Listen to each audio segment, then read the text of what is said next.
درنو لیدونکو السلام علیکم. پنجشیر کې طالبانو ته په ګڼ شمېر درنې او سپکې وسلې په لاس ورغلي دي.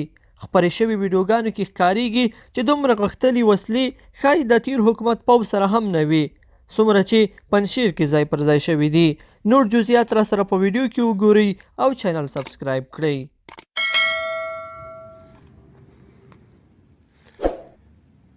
ګرده راځي پکښې راځي دا د تراس وګوره